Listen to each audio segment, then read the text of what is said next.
Welcome friends to my channel Relish Food. এসে পড়েছি আবার আজকে একটা ভিন্ন স্বাদের মাছের ঝোল দেখাবো। মাছের ঝোল ঝাল দই কাতলা বা দই কিছু এরকম নয়, ঝোলই কিন্তু একটু অন্য রকম ভাবে। তো চলুন তাহলে দেখি একই মাছ কিভাবে ভিন্ন রকম টেস্ট করে আমরা রাঁধতে পারি। এগুলো তাহলে কাতলা মাছ, রোজকার মাছই একটু ভিন্ন স্বাদে একটা মাছের ঝোল দেখাতে চলেছি। তাহলে চলুন দেখি। তাহলে মাছ রান্নার জন্য কড়াইতে সর্ষের তেল দিয়ে দিয়েছি। মাছের জন্য সবচেয়ে ভালো সর্ষের তেল।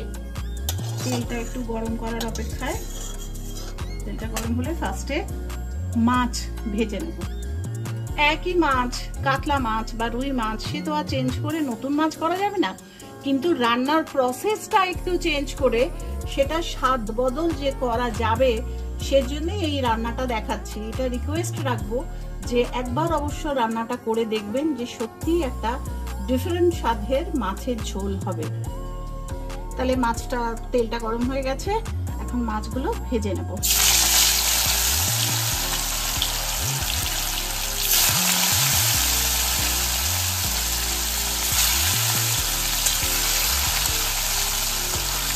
বেশি মাছ একবারে দেবে না, মাছটা ভেজে আবার যখন তুলি তাহলে তখন দেখাই। তাহলে মাছগুলো মোটামুটি লাল করে ভেজে তুলে নিচ্ছি। হ্যাঁ, এখানে আপনারা সবাই জানেন, তাও একটু বলি, মাছ যে ভীষণ টাটকা সেটা না। এই যে মাছ ভাজলে যে এরকম ফুলে ফুলে উঠেছে, এটাতে দেখে বোঝা যায়। তাহলে মাছগুলো ভেজে তুলে নিলাম। ওই তেলের মধ্যে আলুগুলো একটু নেড়ে চেড়ে নেব। বড় বড় করে আলু কেটেছি। এই সাইজটা আপনাদের ইচ্ছা মতো যেরকম ইচ্ছা কাটতে পারেন। আলুগুলোকে মোটামুটি একটু ভেজে নেব। ভাজার সময় আলু ভাজার জন্য একটু নুন, একটু হলুদ দিয়ে আলুটা ভাজবো। এই মাছের ঝোলে পটল, ঝিঙে, নানান রকম সবজিও দেওয়া যেতে পারে। আমার কাছে আলুই ছিল, আমি শুধু আলু দিয়েই করছি। এর মধ্যে একটু কাশ্মীরি লঙ্কার গুঁড়ো দেব, একটু রংটা আনার জন্য। এরকম কন্ডিশনে আলুগুলো আমি একটু বড় বড়ই কেটেছি। এটা দরকার হলে আর একটু মাঝখান থেকে চিপ দিয়ে নেওয়া যেতে পারে, এটা নিজেদের ব্যক্তিগত পছন্দ। এই অবস্থায় আলুগুলো তুলে রাখবো।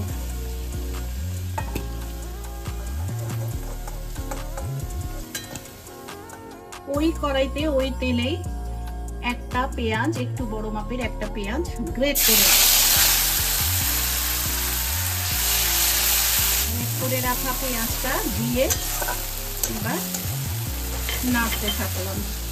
পেঁয়াজটা একটু নাড়াচাড়া করেই ওর মধ্যে পিউরি করে রাখা টমেটো, দুটো টমেটো, ছোট ছোট দুটো টমেটো দিয়ে দিলাম। এই টমেটো দিয়েছি তো এখন এখানে আমাকে অনেকক্ষণ ধরে ওয়েট করতে হবে যাতে মাছের মশলা থেকে তেলটা ছেড়ে যায়। এই অবস্থাতেই এই টমেটো দেওয়ার পরেই এইখানটায় টুইস্ট, সেটা হচ্ছে আদা, কাঁচা লঙ্কা, আর নর্মালি যে মাছের ঝোল করি তাতে আমরা জিরে বাটা দিই। আবার আমি রিপিট করছি, আমরা এর মধ্যে জিরে বাটা দিই। আমি এর মধ্যে আদা, কাঁচা লঙ্কা আর রাঁধুনি বাটা দিয়েছি। আবার বলছি, আদা, কাঁচা লঙ্কা, রাঁধুনি বাটা, এটাই টুইস্ট।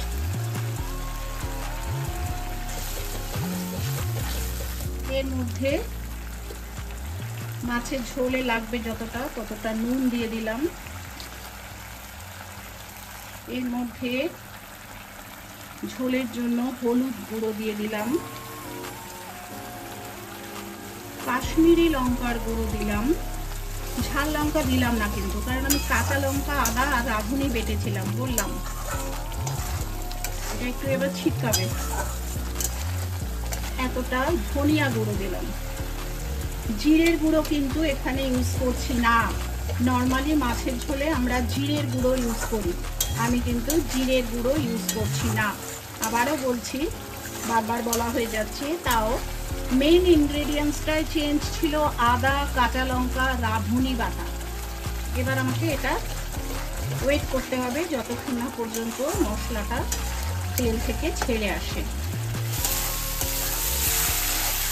দেখা যাচ্ছে মশলা থেকে তেল ছেড়ে দিয়েছে, সাইড দিয়ে তেল বেরিয়ে গেছে, তাই তো?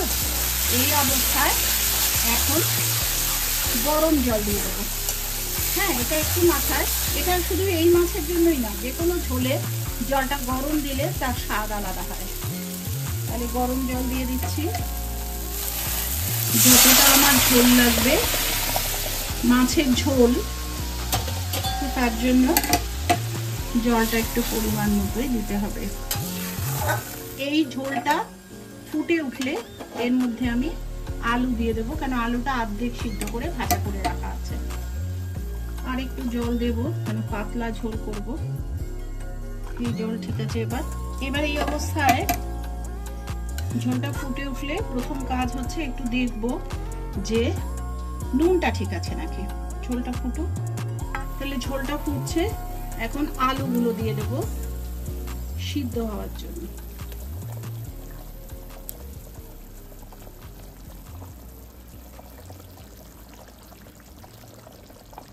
আলুগুলো দিয়ে দিলাম, মাছ দেইনি, আলুগুলো দিয়ে দিলাম, দিয়ে এবার ঢেকে রাখবো 5-7 মিনিটের জন্য আলু সিদ্ধ হওয়ার জন্য। ঠিক আছে, একটু সিমে করে দিলাম। হ্যাঁ, আজটা একটু সিমে করে দিলাম, এটাকে ঢেকে দিলাম 5-7 মিনিটের জন্য। তাহলে 7-8 মিনিট পরে আসলাম, এবার দেখতে হবে আলুটা সিদ্ধ হয়েছে কিনা। আলু সিদ্ধ হয়ে গেছে, তাহলে এবার আমি মাছগুলো ছেড়ে দেবো।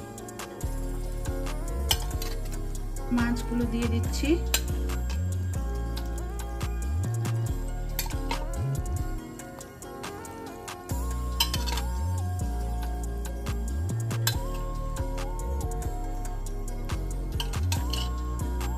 মাছগুলো দিয়ে দিলাম। হ্যাঁ, এইবার মাছগুলো দিয়ে 2-5 মিনিট একটু ঝোলটা গরম হলেই হয়ে যাবে। এইবার আর একটা লাস্ট টুইস্ট, এবার দেখি চলুন সেটা কি। পাশে একটা ফ্রাইং প্যান বসিয়ে নিয়েছি, এর মধ্যে একটুখানি তেল, অল্প একটু তেল, তেলটা গরম হওয়ার অপেক্ষা। তেলটা গরম হয়ে গেলে এর মধ্যে 5 ফোড়ন, হিং, কাঁচা লঙ্কা,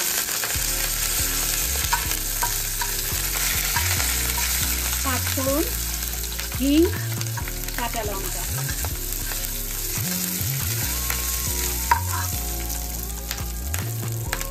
এইটা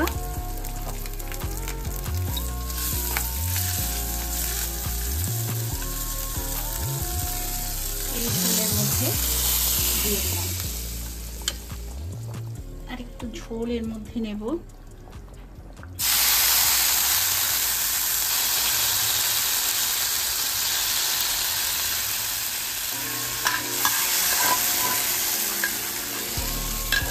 গন্ধ তেলটা ওর মধ্যে দেওয়ার জন্য